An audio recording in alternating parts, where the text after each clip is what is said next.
मोहम्मद अली है और मैं ऑस्ट्रेलिया से आपके साथ हाजिर हूँ।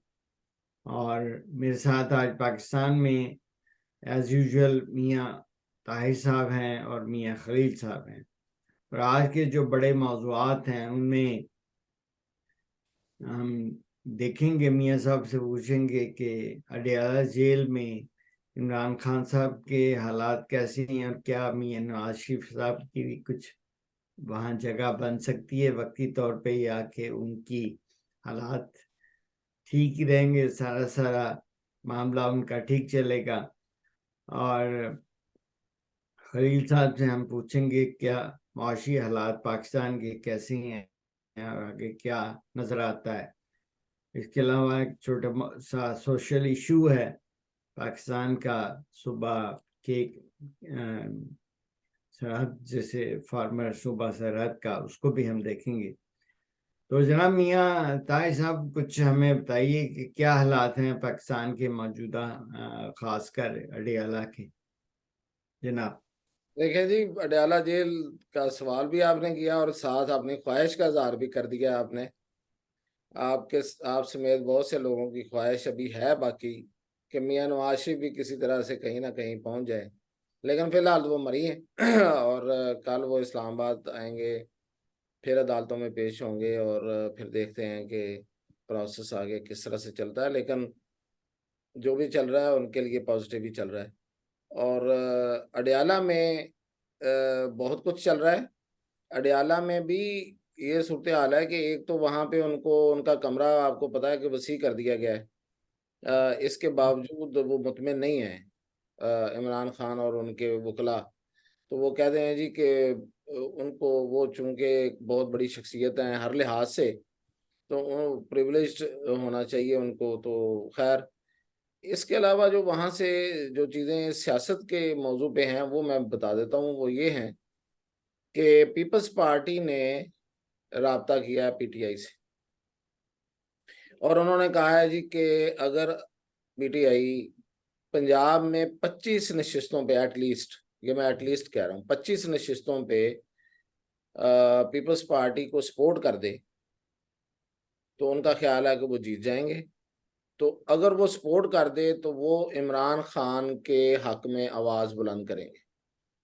यानी कि वो जो एक अरसे से लेवल प्लेइंग फील्ड का जो मंत्रा शुरू किया हुआ है पीपल्स पार्टी ने,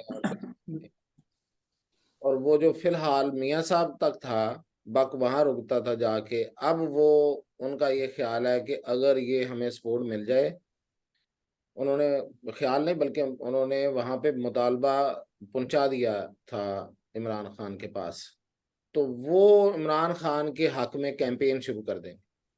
अच्छा, उसकी मैं आपको एक ताज़ा तरीन मिसाल ये भी देता हूँ कि आज सदर आरफ अलवी का इंटरव्यू हुआ है। तो सब जानते हैं, जो जानने वाले हैं आप भी हैं, कि देखें वो इंटरव्यू का की तुक बनती है कि एक बंदा जो अपनी मुद्दत ख़त्म कर चुका और वो इसलिए सदर है कि वो कोई और सदर नहीं है, तो उस वक्त तक उसको वहां बैठना है। तो अब उसका इंटरव्यू देना या उसका इंटरव्यू करना, इवन मैं उस पर ज़्यादा सवाल उठाता हूँ। तो वो तो खैर जिन्होंने किया है उनके बारे में आपको पता है, मैं लब कुशाई नहीं करता, मियाँ खलील साहब को ज़्यादा पता है।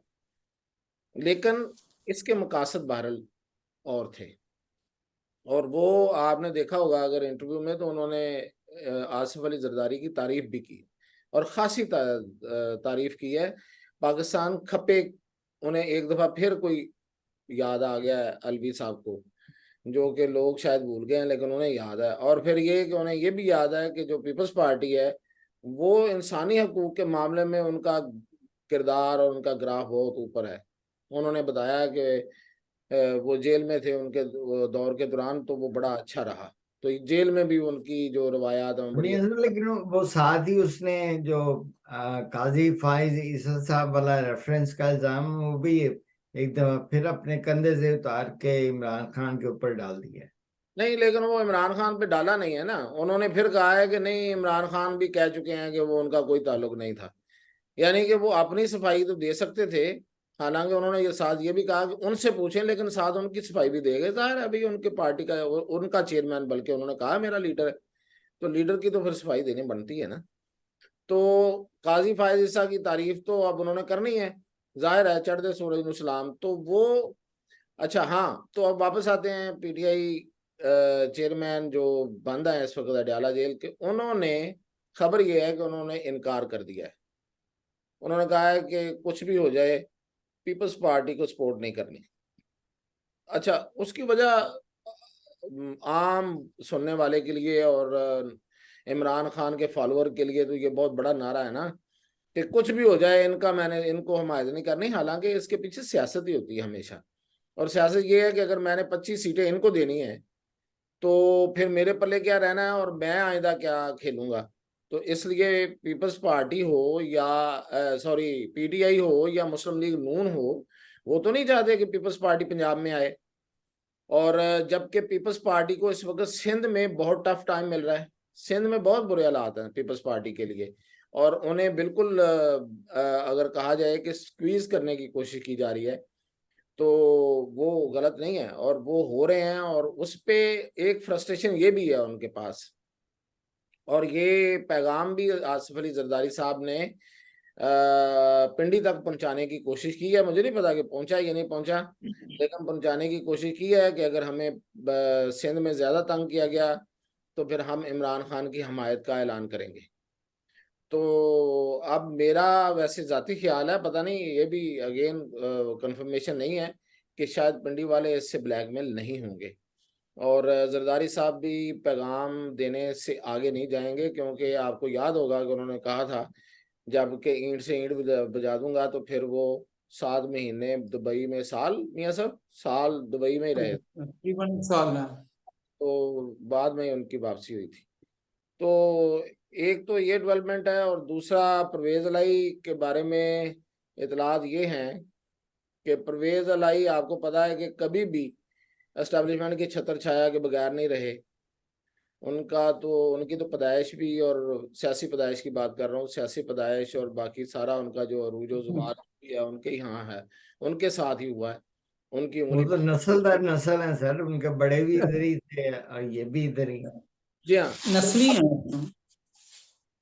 अब जी। लोग जो है ना वो हैरान हैं कि ये जो परवेज लाई हैं ये इतने बड़े कद के साथ कैसे खड़े हैं, क्योंकि आज अगर आप उनकी पेशी देखें ना तो बड़े मुतमिन नजर आ रहे थे, बड़े साफ कपड़े पहने हुए थे, बड़ा सुकून था उनके चेहरे पे, और बड़ी उन्होंने मजे ले ले के शरीफ बरादरान के हवाले से गुफ्तगू भी की है।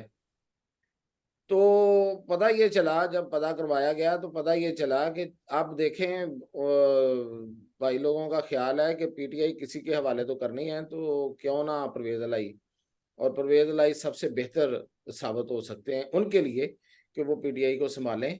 तो इसलिए उनका खड़ा रहना ज़रूरी है, और उनको साबित कदम साबित करना और अहम लीडर बनाना ज़रूरी था। तो इसलिए अब वो ज़्यादा मतलब वो खड़े हैं, बहरहाल झुके नहीं हैं, जिसको आम लफ्ज़ों में कहा जा सकता है।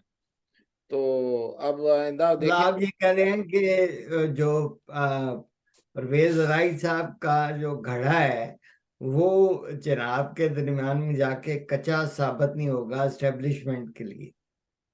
हाँ जी, वो जो गड़ा है वो चनाह में जाके तो वो कच्चा साबित नहीं होगा, वो पार लग जाएगा, क्योंकि गुजरात के साथ ही चनाह दरिया है, बिल्कुल आपने सही मिसाल दी है। तो उनके गड़े को पकाया जा रहा है। तो ये है जी अब तक कि मेरे पास तो अब आप आगे मियाँ। जनाब मैं मियाँ खलील साहब, मियाँ बताइए कि पाकिस्तान की माशी हालात के हवाले से कुछ बताइए कि आगे आईएमएफ के जो किस्त आपको एक मिली है उसके क्या हालात हैं, और थोड़ा सा ये डॉलर का जो मामला है ये रुक गया है तो इसके असरात क्या आएंगे, और कुछ अगर आपको थोड़ा सा रेमिटेंस का कुछ अहवाल बेहतर हुए हैं या नहीं ओवरसीज से जो पाकिस्तानी की रेमिटेंस। इसमें हाँ देखें, बात यह है कि हमने पहले भी बात की कि माशी हालात थोड़े से बेहतरी की तरफ लग रहा था जा रहे हैं, लेकिन अभी आईएमएफ की टीम मुज़ाकरात के लिए अगले हफ्ते आ रही है। 2 नवंबर को यहाँ पाकिस्तान पहुंचेगी, वो मुज़ाकरात करेगी। इसमें उनकी शराइत पूरी करने के लिए इमरान हुकूमत को भी दोबारा थोड़े से वो जो कोशिश कर रहे थे अवाम को रिलीफ देने की, उससे वो थोड़ा सा पीछे हट गए। अब उन्होंने कल ही फैसला किया, परसों 2 दिन पहले, कि गैस की कीमत 200% तक बढ़ा दी है। उसके बाद ये डॉलर पे जो था एक कंटिन्यूसली नीचे आ रहा था, डॉलर रुपया बेहतर हो रहा था, वो रुक गया है 3-4 दिन से।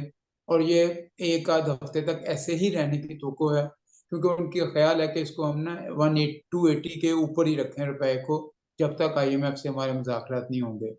क्योंकि सब दूसरा सब्सिडी के मामले में भी वो जो IMF का भी थोड़ा सा रिजर्वेशन है कि आप सब्सिडी को चैनलाइज करें, उसको सिर्फ एक ऐसा तरीका बनाएं कि सिर्फ गरीब आदमी को पहुंचे। उनका ख्याल है कि अभी भी आप जो सब्सिडीज दे रहे हैं मुख्तलिफ सेक्टर्स को, उसका फायदा सिर्फ गरीबों को नहीं मिल रहा, बल्कि दूसरे लोग भी ले रहे हैं, और वो मुकम्मल बंद करें। कहने के तो वो यही कहते हैं कि जी हम सिर्फ ये कहते हैं अमीरों से टैक्स लें, गरीबों पे को मुराद दें, उनको सहूलत दें। लेकिन अमली तौर पे होता है कि अगर जब ये अमीर को भी टैक्स लेने की कोशिश करते हैं, तो पाकिस्तान में उसका इम्पैक्ट डायरेक्ट अवाम पे आता है। बाहर के मुल्कों में ऐसा नहीं होता, वो उसकी आमदनी पे टैक्स लगाते हैं। ये जिसकी आमदनी पे टैक्स तो लगाते हैं कि इसकी इनकम पे टैक्स लगा, लेकिन वो जितना टैक्स लगता है उतना वो अपना अवाम से उसकी वसूली बढ़ा देते हैं। वो उसके बारे में कोई चेक नहीं है। तो इसलिए अभी थोड़ा सा ये अब 2 हफ्ते अवाम के लिए कुछ ज्यादा जाहिर बेहतर नहीं लगते। मतलब जो एक रिलीफ की शक्ल बन रही थी, पेट्रोल सस्ता हुआ, 2 हफ्ते से मुसलसल सस्ता हो रहा था, वो शायद अभी थोड़ा सा ब्रेक आ जाए उसमें।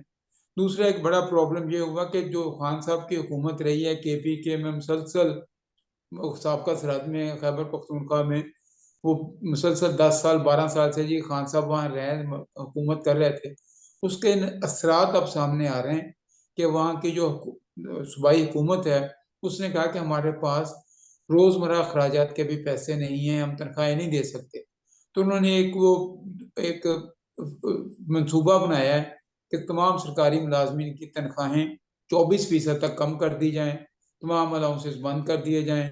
तो इससे उनको कोई 10-12 अरब रुपए महीने की बचत होगी। तो वो कह रहे हैं कि हम सूबे के रोजमर्रा के हालात चला सकेंगे। यानी कि अमली तौर पे KPK दिवालिया होने के करीब पहुंच चुका है, और बल्कि उन्होंने ऑलमोस्ट डिक्लेयर भी कर दिया कि अगर हमने तनख्वाहें नहीं कम की, नमराद नहीं, अब उसका असर भी डेफिनेटली पड़ेगा, वहां पे पड़ेगा, KPK हो या पंजाब की, तो ओवरऑल मुल्क पे भी इसका इम्पैक्ट पड़ेगा। तो ये सूरत हाल है इसमें माशी तौर पे। और ऊपर से अगर गजा की लड़ाई नहीं खत्म होती, उसका इम्पैक्ट भी ओवरऑल आएगा, क्योंकि उस पर ऑयल की प्राइस इंटरनेशनली बढ़ेगी और दूसरे मामला चीजें बढ़ेंगी, और उसका असर भी पाकिस्तान की इकोनॉमी पे कोई अच्छा नजर नहीं आ रहा। तो अब देखें, अब से वेट एंड सी का है।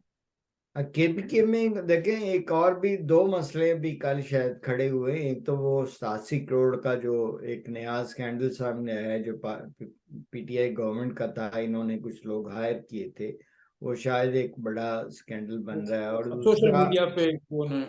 जी जी, और दूसरा एक सोशल मीडिया के हवाले से भी, और बल्कि BBC ने भी रिपोर्ट किया है कि एक प्रोफेसर साहब थे, उनका कोई साइंटिफिक जो नजरियात थे उसके ऊपर बड़ी उलमाए दीन वहाँ के जो है सो कॉल्ड बनू के, उन्होंने बड़ी शोर डाला है कि तमाम साइंसी अफकार जो हैं ये गलत हैं, और खुसूसन जो शरीयत से बज़ाहिर टकराते हैं।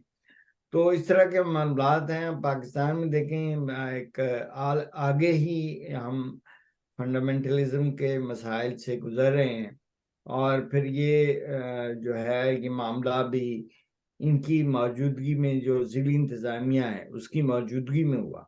तो बहरहाल हालात कुछ इतने अच्छे नहीं हैं सूबा सरहद में या KPK में। तो इसके साथ ही जनाब हम आज की इस प्रोग्राम को ख़त्म करते हैं, और इंशाल्लाह कल आपके साथ एक नए मौजू के साथ हाजिर होंगे। तब तक की इजाज़त दीजिए। अल्लाह हाफिज।